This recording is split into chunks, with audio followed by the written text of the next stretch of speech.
activists burn themselves out in such a severe fashion. Yeah. And that's part of what inspired me to go. And this was part of our conversation at Wild Goose, that I Yeah. went back to get my degree in organizational development because of my experiences in being managed poorly Mm. in nonprofits. And I started to question, like, why is leadership just so bad? Like, why are we doing this? Like, why are we mirroring the institutions that we're trying to dismantle? That makes Mm. no sense.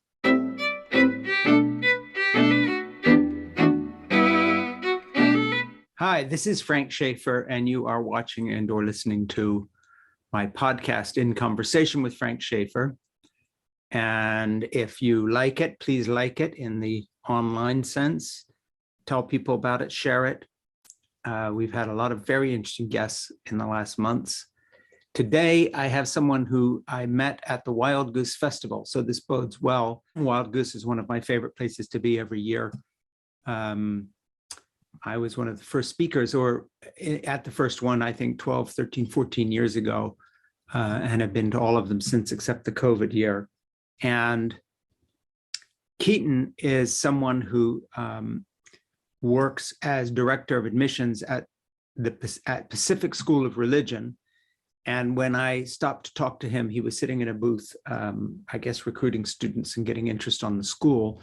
And we had a very long, wide-ranging conversation on a lot of subjects. So we're going to pick that up today. So Keaton, welcome.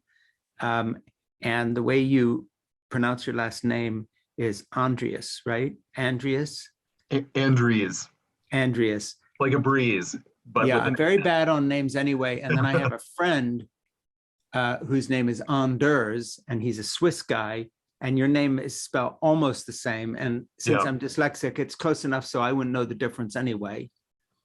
So you'll have to bear with me, but let's just go by Keaton here. That works. Like Madonna, you don't need a last name. So Keaton, tell me a little bit about yourself. Let's just start. Where are you sitting right now? Yeah, I'm in my house in Lake Oswego, Oregon. Okay. As you mentioned, I am the director of admissions for Pacific School of Religion in Berkeley, California. And I've worked for them for over 4 years now.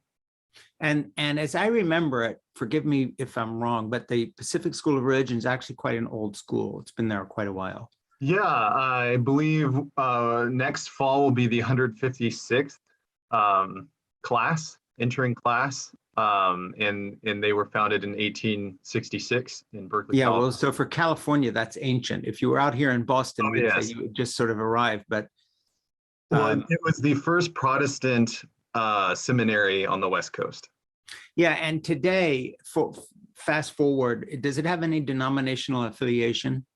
Yeah, we run classes for ordination for the United Church of Christ, the United Methodist Church, and the Disciples of Christ, and or First Christian Church. So we're unique in the fact that there are 3 denominations that work with us and recognize us. Yeah. Hey, so let me just do a little segue here for people watching who know me. I'm not an influencer and I don't give a crap about how I look at any given moment, but just for anybody wondering whether I was shot in the head this morning, almost between the eyes here, I just had a little surgical procedure done the other day. And so it looks like I've got a hole there, but I'm fine. It will heal and go away and just become yet another blemish on my aging carcass. I was joking with the doctor. It was a little sun damage, and I kept saying, "You keep cutting pieces off every time I come back. One of these days, there'll be nothing left but the Band-Aid." We didn't have sunblock back in the 1950s. Yeah. Okay. Yeah, my dad struggles with the same thing. They had to take a good portion. He's got a gnarly scar in his neck. Yeah, there you go. So, but in any case, how long have you been at the Pacific School of Religion?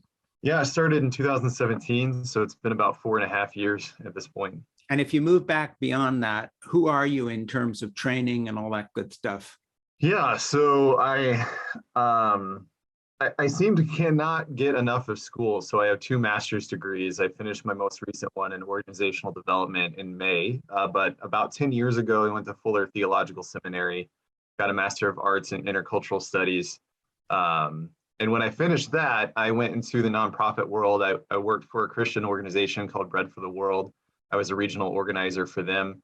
Then I did more nonprofit work in the global health space, organizing campuses along issues related to the high cost of pharmaceuticals and the university technology transfer process. I worked with student programs. I was a communications director for a nonprofit that worked with med students, and then I kind of found my back way into the faith world, if you will, with the job at PSR. So I've go ahead. done a lot of different things and zigzagged around.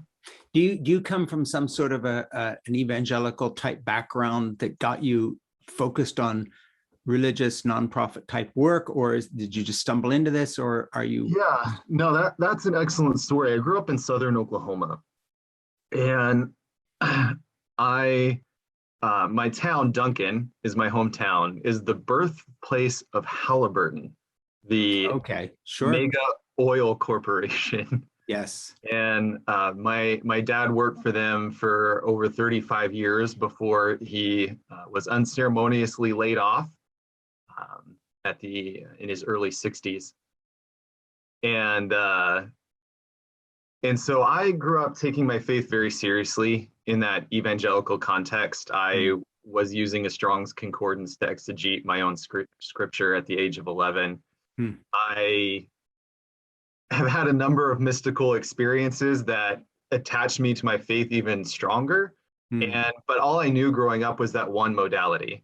And so all I wanted to be all the way through college was a missionary. And for a number of reasons, I was focused on Japan for that destination. I had actually applied my senior year to go. And then I was rejected by that organization.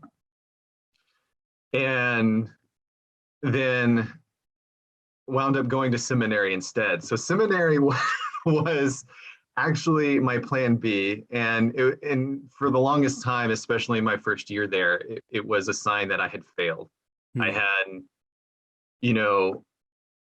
not fulfilled the calling on my life, if you will. But while I was at Fuller, I actually encountered an organization that was started by Alexia Salvatierra, who now teaches at Fuller, but at the time had founded an organization called CLUE in the city of Los Angeles, and I interned with them and got involved in labor organizing in the faith community in Los Angeles. And it changed my theology, it changed my perspective.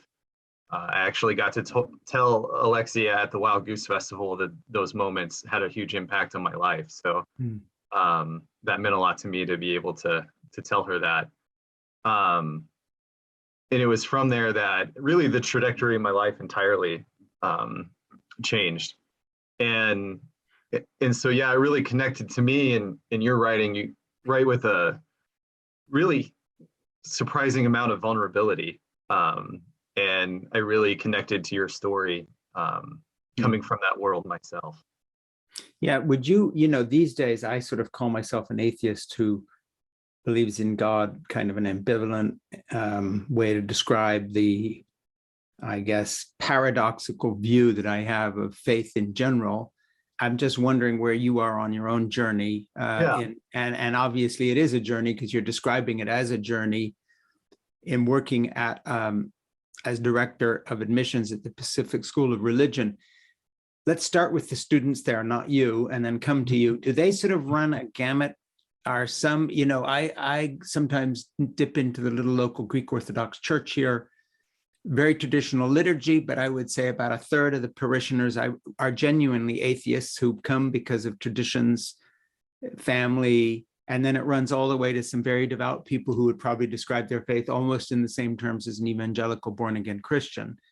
What's the range at the Pacific School of Religion? Are there people, and then after you talk about that a little bit, talk about yourself in terms of your own religious/spiritual philosophical journey as you see it now. Yeah, no, absolutely. So our students do run a really wide range. I would say everybody falls within the general category of progressive faith, Yeah.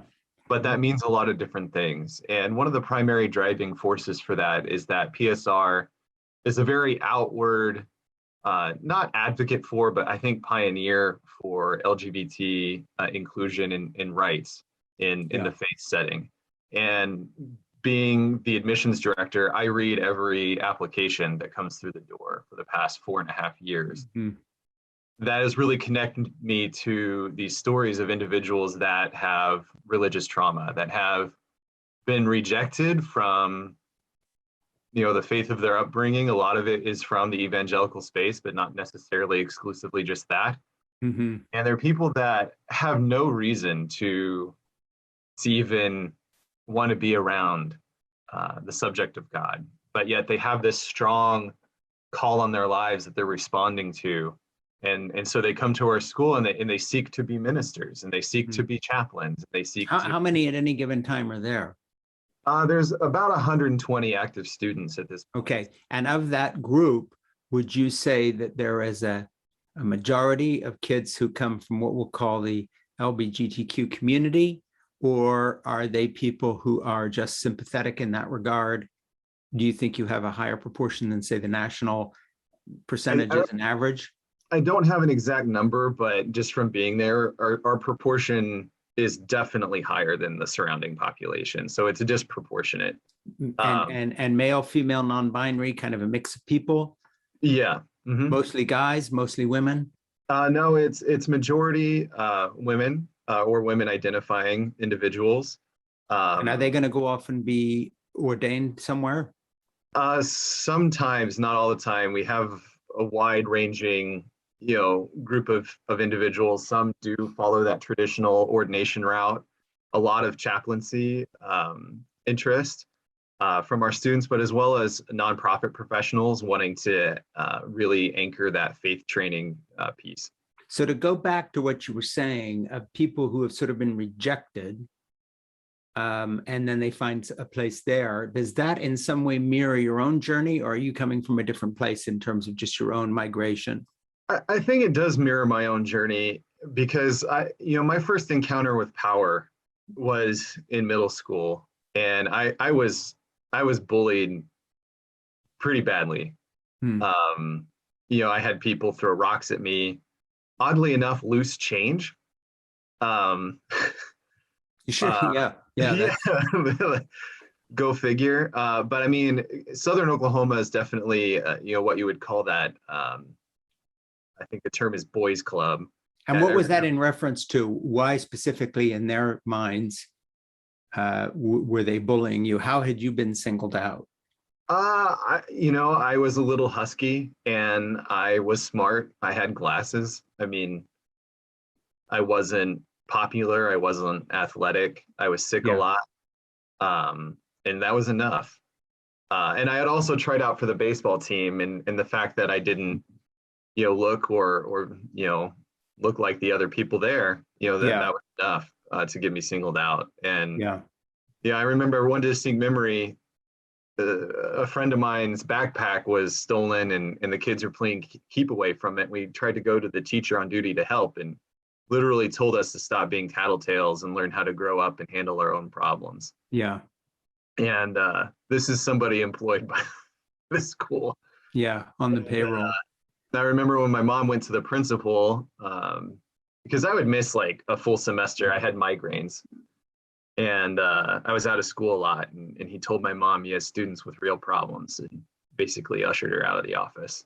Yeah. So I ingrained in myself at a very early age that nobody's going to come and help me. Yeah. And that this world is not a kind place to live in sometimes. And, those are things that I still have to wrestle with. But it has informed, I think, my faith a lot. I was really connected. And this goes back to your original question, where am I at now? I've had some really strong, like personal, what I would describe as mystical experiences of the love of God. And I think that is one of the primary things that has anchored me to my Christian faith. And I'm still in that spot. But in terms of any organized piece of it, I feel like quite an orphan because I'm When you used to say you've that. had, let me just break in a second there and clarify something. When you say you've had these experiences, were they experiences that would fit in with the sort of thing my dad would have talked about in terms of, talking about true truth, and this is objectively true, and these are mystical experiences that are sort of on the miracle level? Are these things that you look back on and don't know what they mean, or whether they were real or just in your own head, or however you would put that? So, are you still as anchored as they made you when they happened? Or are you at a different place now and you see them differently than you did then? And what are we talking about here? Maybe you can share a story. Yeah, I'll share a story. Probably the biggest one that I remember is I was praying in my room by myself in college, and then into my mind I saw a cup, and then the cup began to fill with water, and then it kept going, and then I saw the cup at the bottom of the ocean, and then I saw an image of Earth from outer space, and then this really small voice in my head saying, "My love is so great, it's like filling this cup with the world's oceans." And that has actually shaped me as an activist, and it actually led me away from traditional evangelical theology, because that image was too limited by the constraints of that thinking. Yeah, right. And it has led me to be an ally of the LGBT community. It has led me to want to listen and try to be the best ally I can be to movements for racial justice in our country. It prevented me from becoming a stereotype of a white evangelical. Speaking of which, when you're at the school, besides your work as director of admissions, what is your interaction with the students themselves in terms of the kind of empathy you're talking about expressing for them, or people who have felt rejected in the past? What opportunities do you have for interaction in the community, especially now that you're working remotely? Yeah.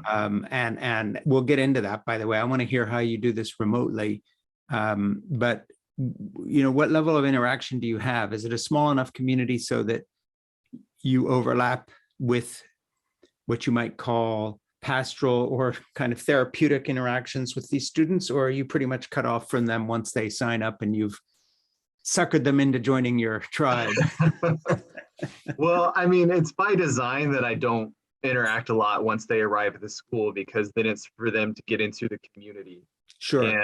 And with one another and the faculty and the other, my amazing colleagues that work with me in the departments that kind of walk with those students. And I have an amazing colleague, Reverend Ann Jefferson, who's worked at the school, I think for like 19 or 20 years, and is a pastor, as well as being the director of community life at our school. And I could not come even close to her level of expertise in that category. So I don't get in the way of those moments. But I do, when I'm talking with people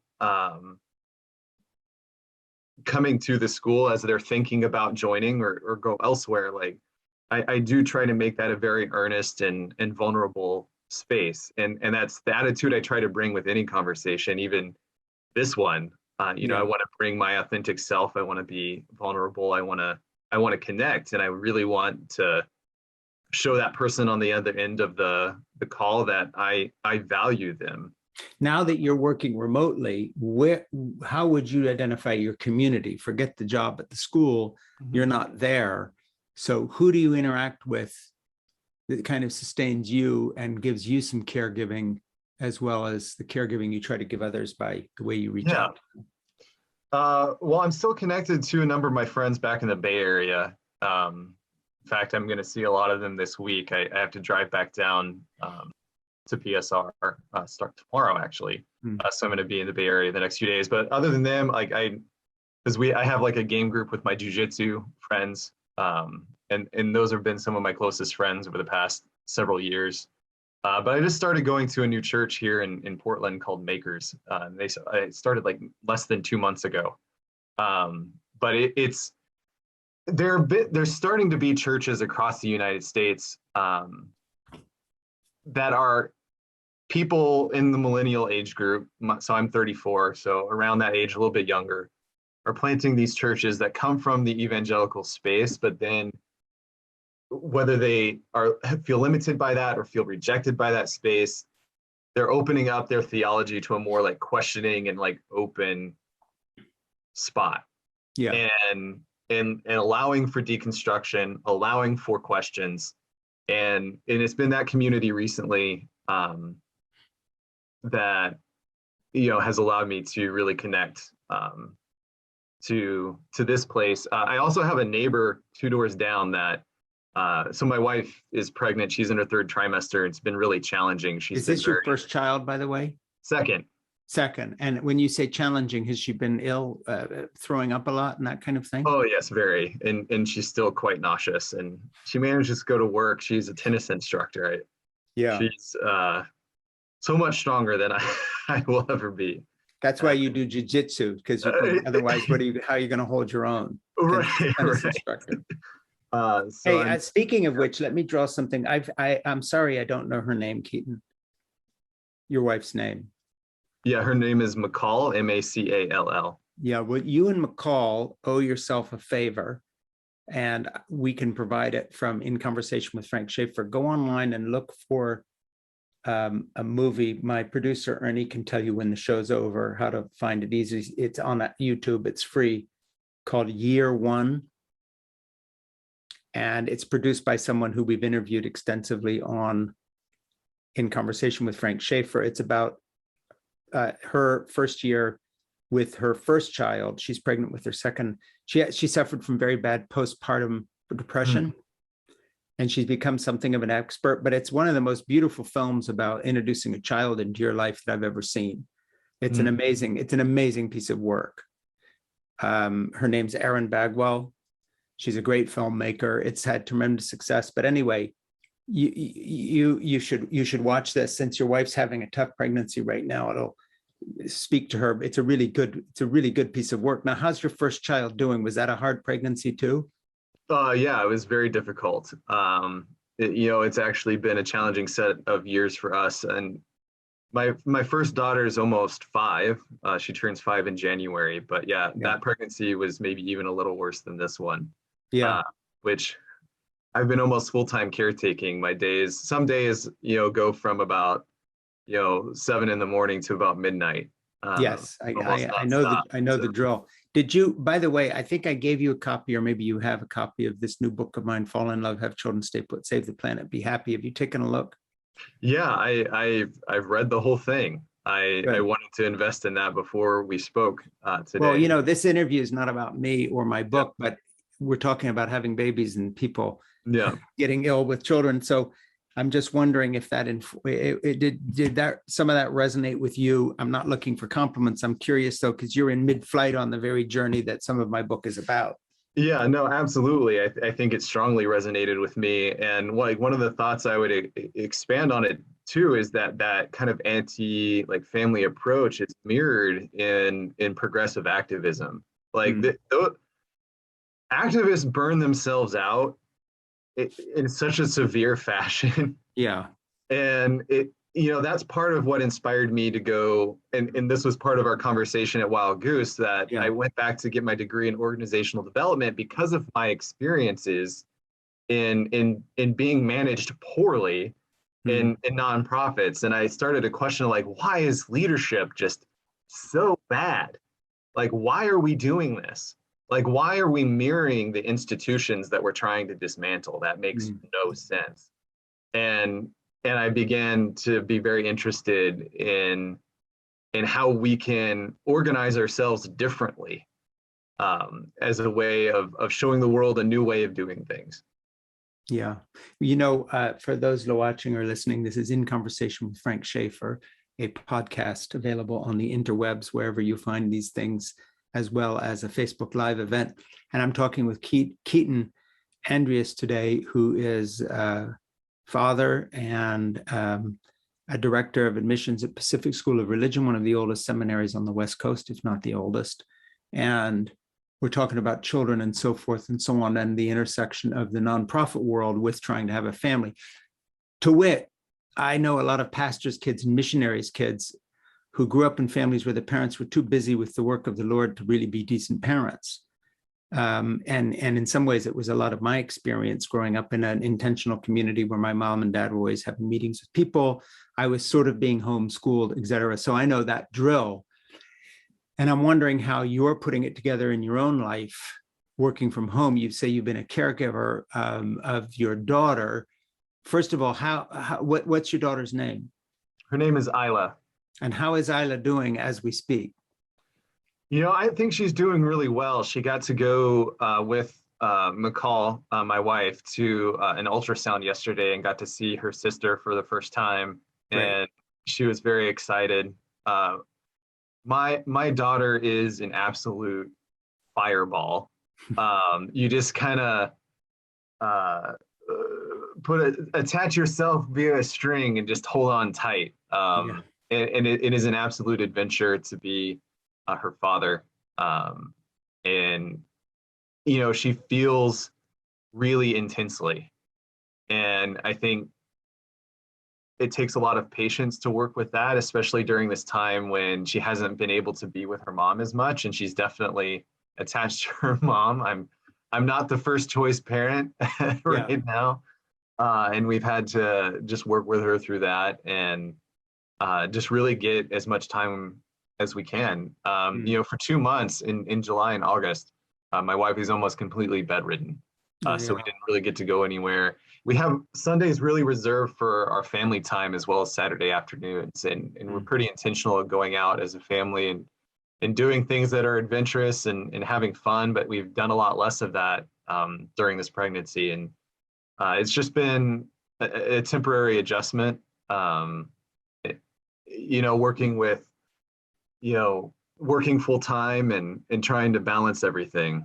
How's the caregiving schedule work out vis-a-vis what I talk about in my book? Because I've had the luxury of being self-employed, which I say in the book, and I talk as honestly as I can about myself, making an apology for my many failures along the way, by the way. But, you know, I always worry a little bit with my book that I painted a kind of an ideal of a grandfather with less time ahead of him, not in the full flight striving mode.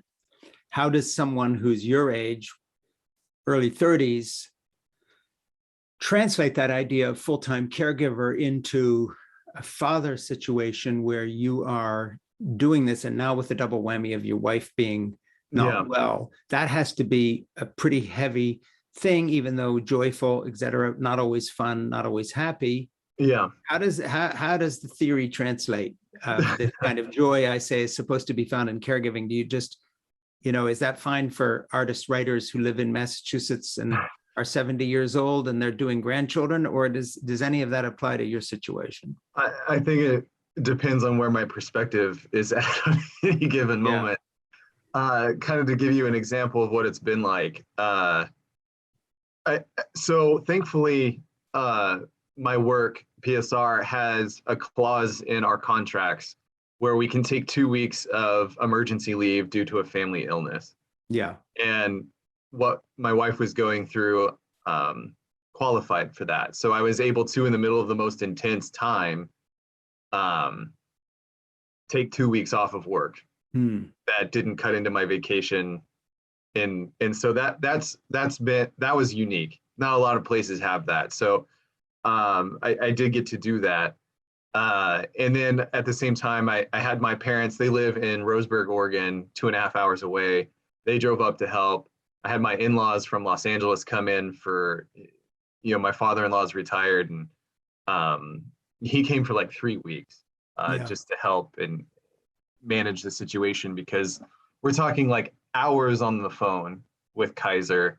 We're talking, you know, I'm having to give her at home IVs, and I had to learn how to hook that up and manage that myself. So it was that for sort of hydration type stuff. Yeah.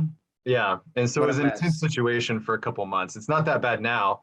But my typical day, like yesterday is a good example. I wake up and I help manage the morning. And then Mondays, my wife doesn't work, and we call those mommy Isla days. And so they left to go have their day together, and I'm at work. And then at 5, I had a volunteer engagement from 5 to 6. I had a Zoom call. And then as soon as I get off, I'm making dinner. I'm playing with my daughter.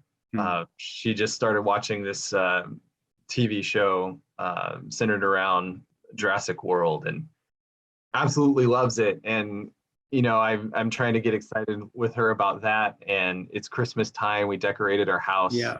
And I'm in those moments and doing her bath, and then at nighttime I'm putting them both to bed, and nighttime is when my wife feels the worst. And so around 8:30 or 9, I'm switching rooms, giving alternating inspirational speeches so people can get cozy and fall asleep. Were you doing the kind of full-time dad thing before this recent pregnancy? For the first 4 years of your daughter's life, who was taking care of whom?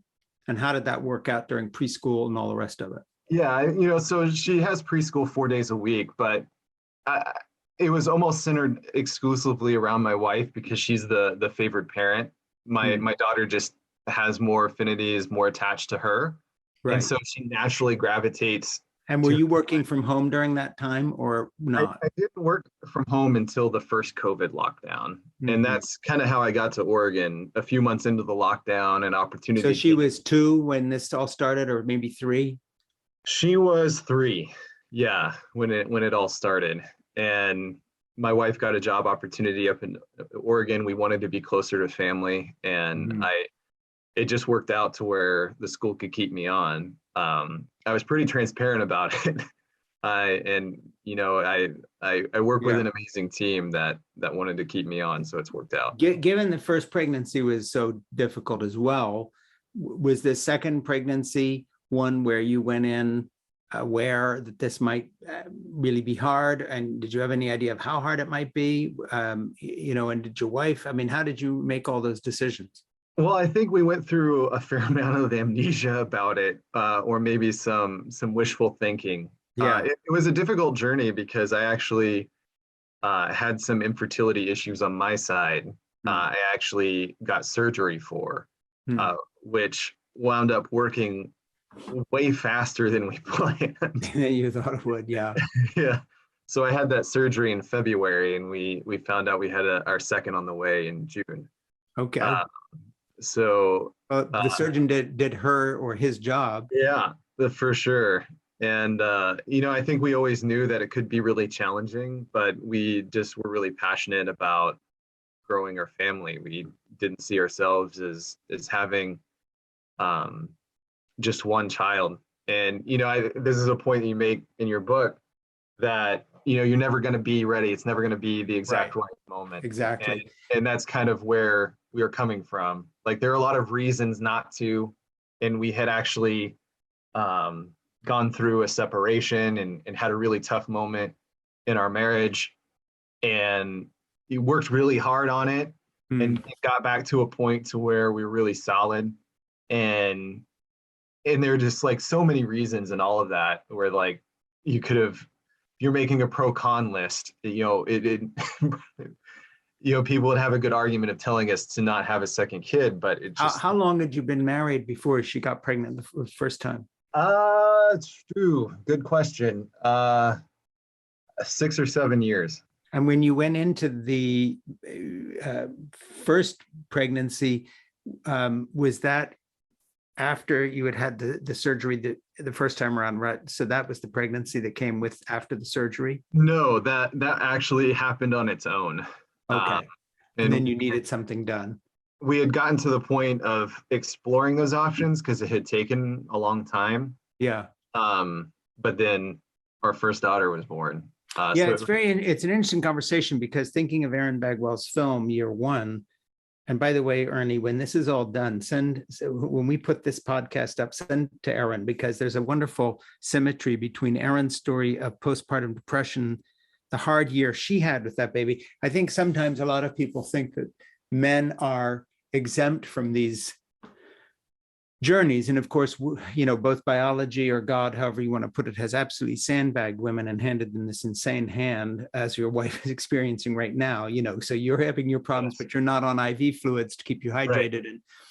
And, Erin, my friend, her husband, I'm sure, was sad at her condition, but she was the one doing the postpartum suffering. My wife nearly died with our third birth of my son, John. It took a forceps delivery back in those days.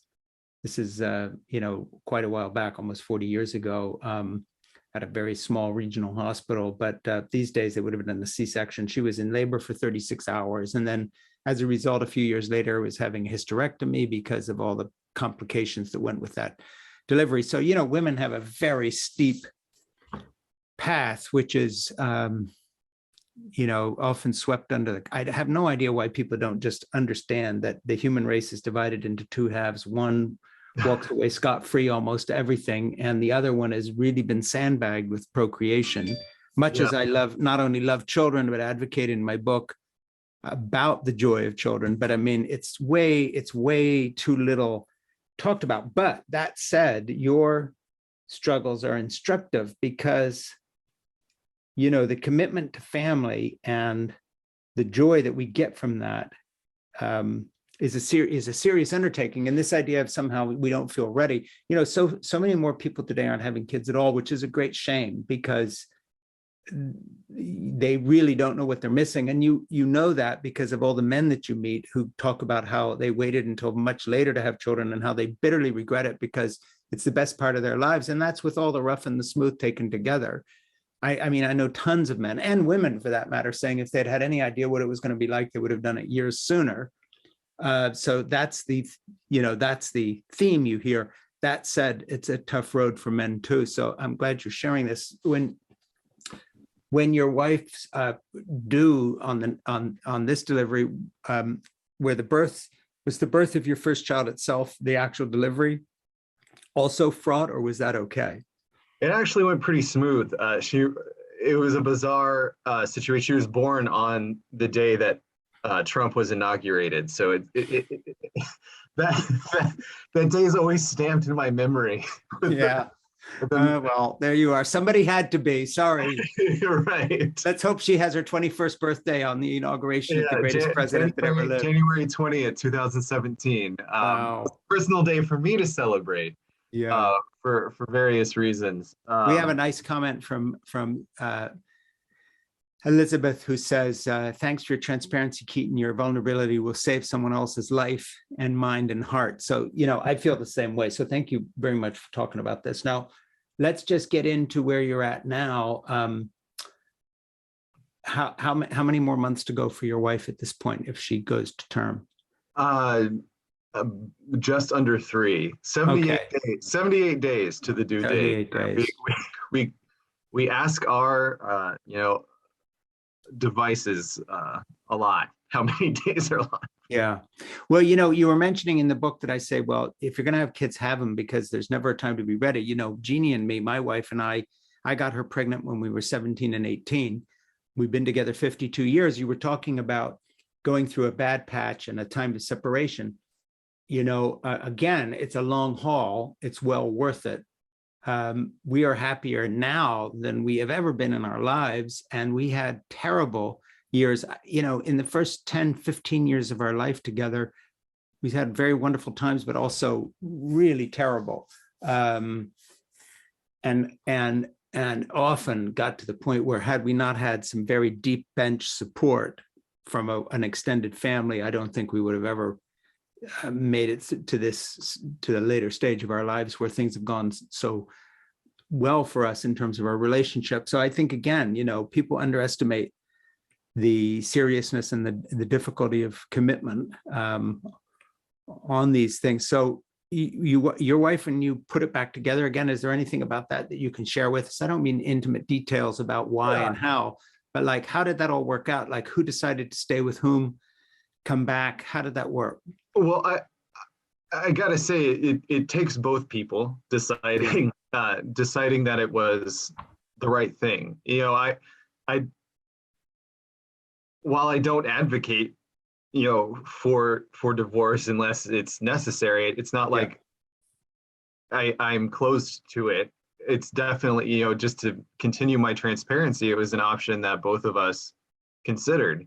But in the end, it was a question of whether or not we thought that this represented who we were as a couple. We ultimately decided that it did not. We put a huge, what I call a down payment. We paid a very skilled counselor, but it came with a price.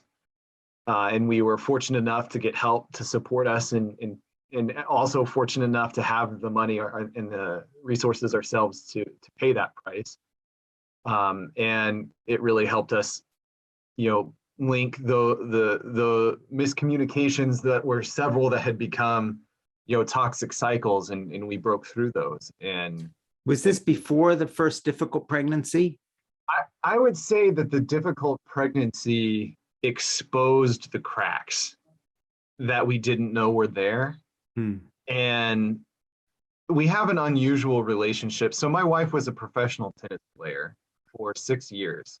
And so that's why we didn't have children in the beginning of our marriage, because we got married. I was 24, fresh out of seminary. She's a year and a half older than me. And so for the first several years that we were married, she was traveling all the time, playing tennis tournaments. And she got just to the level to where she may have been on TV, but like just couldn't quite crack that threshold.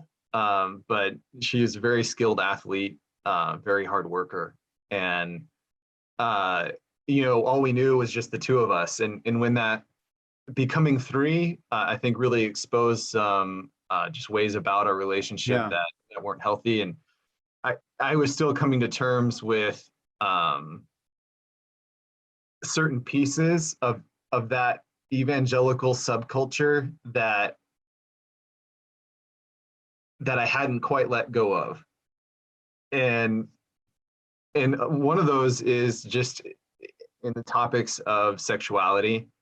When you hear abstinence only your entire life when you're growing up, and then you're thrust into a relationship where the faucet is just supposed to be all the way on. Like, I still felt shame like pursuing my wife in that manner, even though we were married.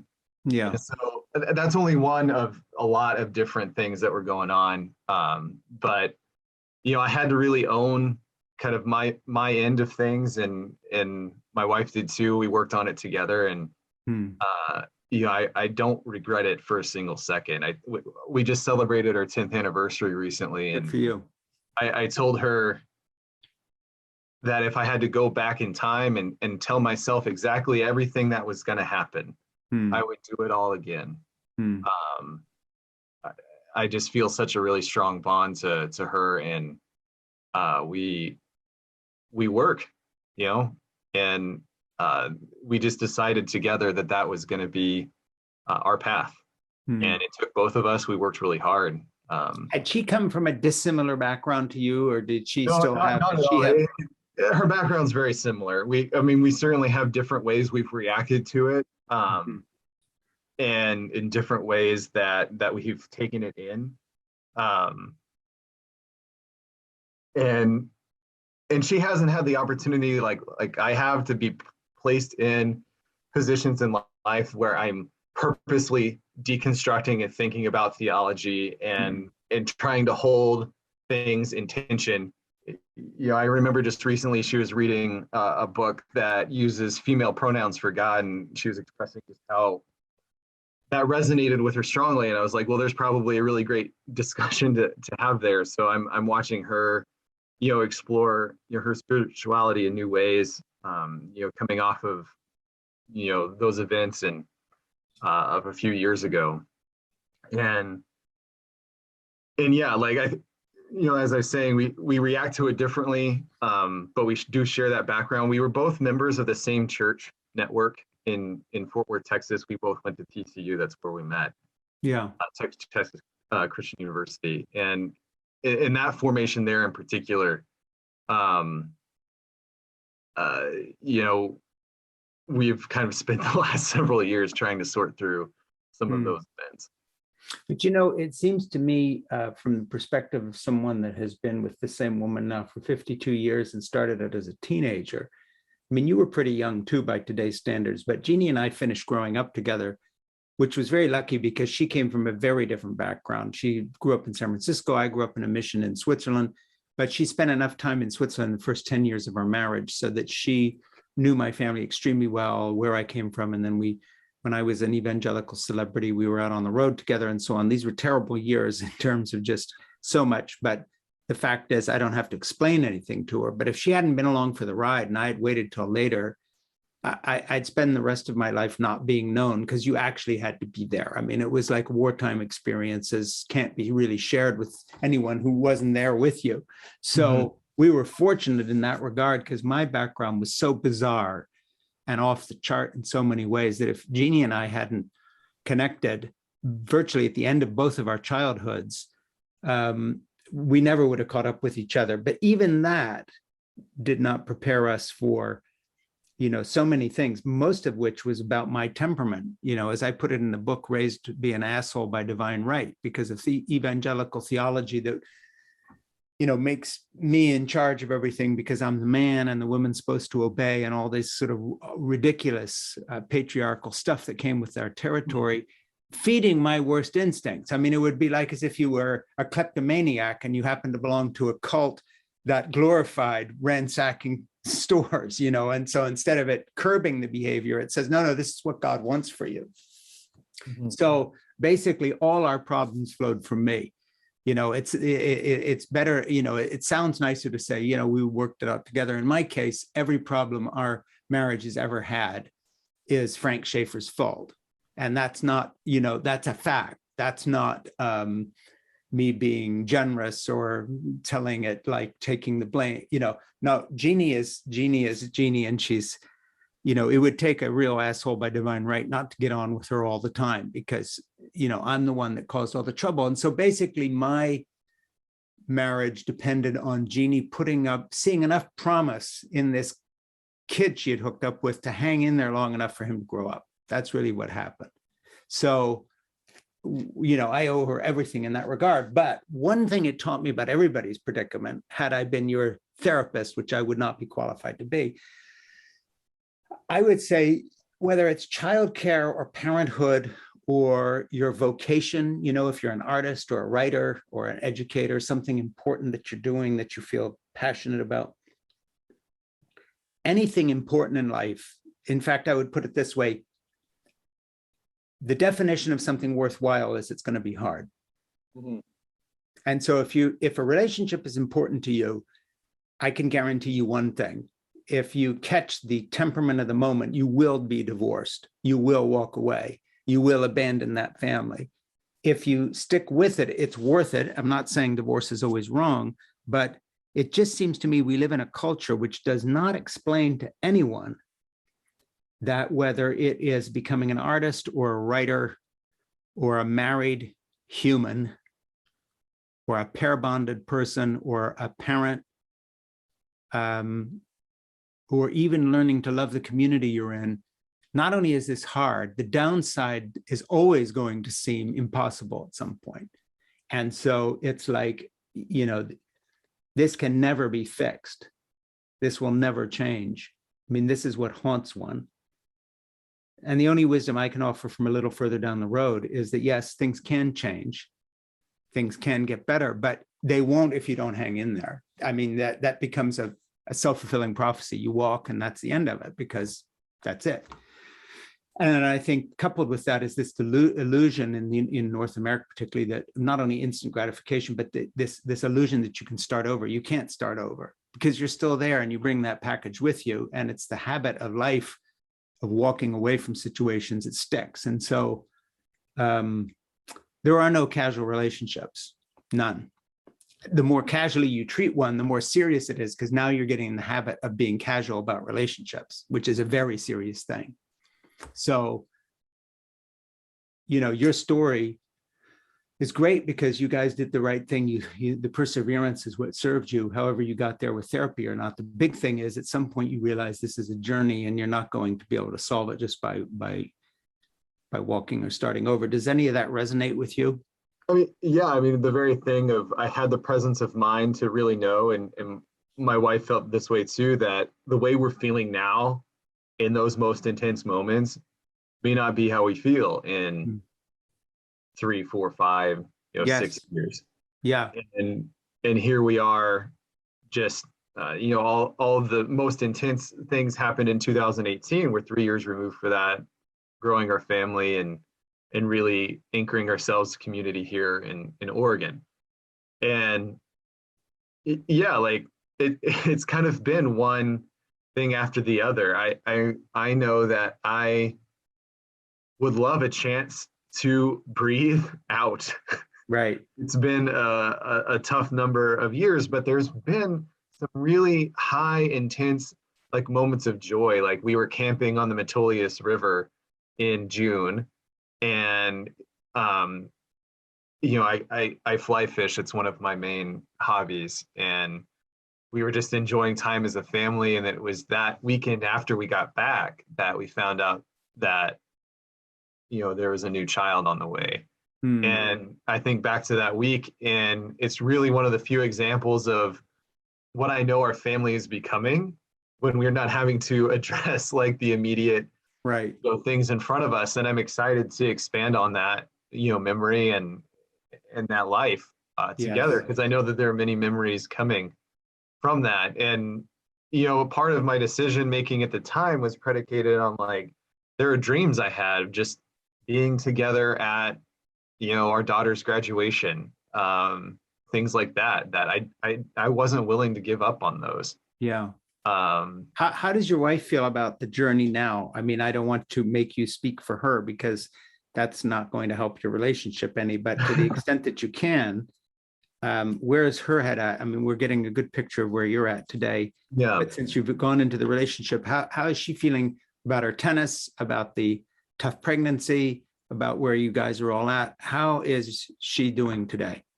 Well, I think she just wants her pregnancy to be over. That's yes, I hear that. Yeah, that nothing else really happens beyond that. But I know that behind all of the nausea, she's excited.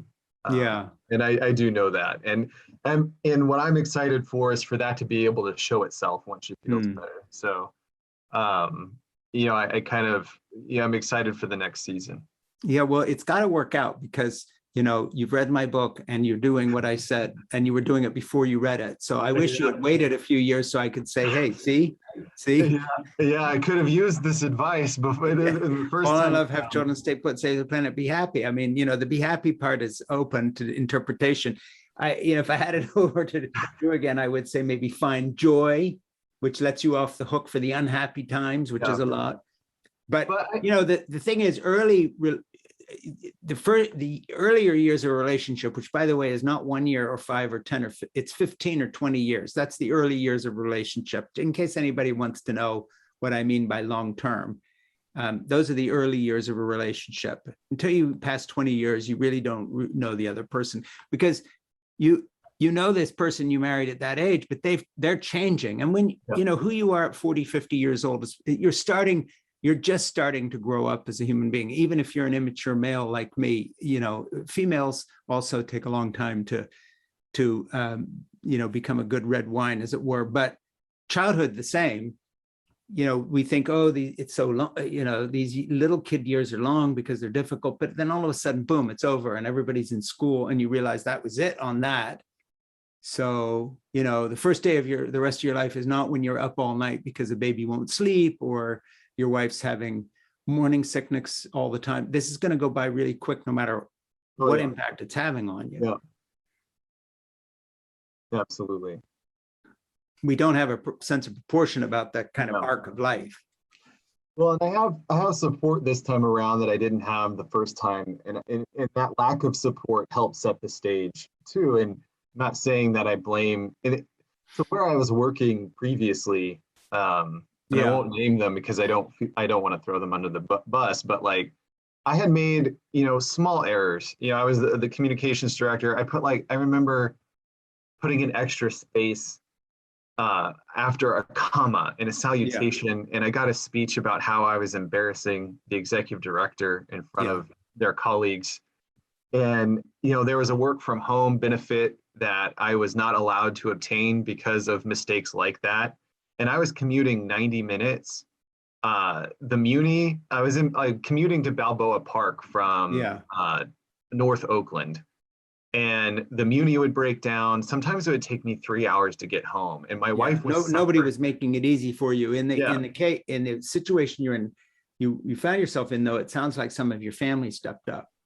Yeah, and I didn't ask for help the first time around. I could have communicated more, called in reinforcements, and I was too much of that, like, I have to carry the whole world or I am a failure, kind of moment. And this time I'm like, oh, I don't care. Everyone help me. Do you think, I mean, come on, I need help. It's a totally different thing, because postpartum depression is a real thing. It's not a feeling. It's like knee surgery. It's real. It's science-based. So I'm not in any way making an analogy, but it would be interesting if Erin watches this interview, which I'm going to beg Ernie, my producer, to see she does, and tell Ernie to tell her to speed forward through the first 10 minutes about Bible school, college stuff, because the good stuff's 10 minutes in terms of the relationship. But I would love to hear Erin and you talk about, I won't call it postpartum, because what she had has nothing to do with you. But the sort of the male or non-binary person version of post-birth difficulties and or pregnancy difficulties impacting the husband. That would be an interesting discussion, because of course she has a wonderful partner, and it would be interesting to see how he managed her.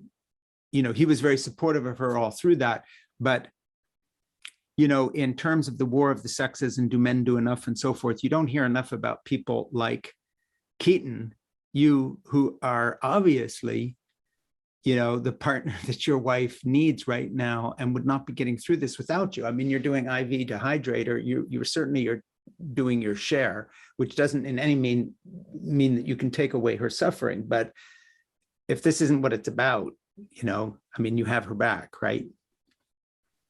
Yeah.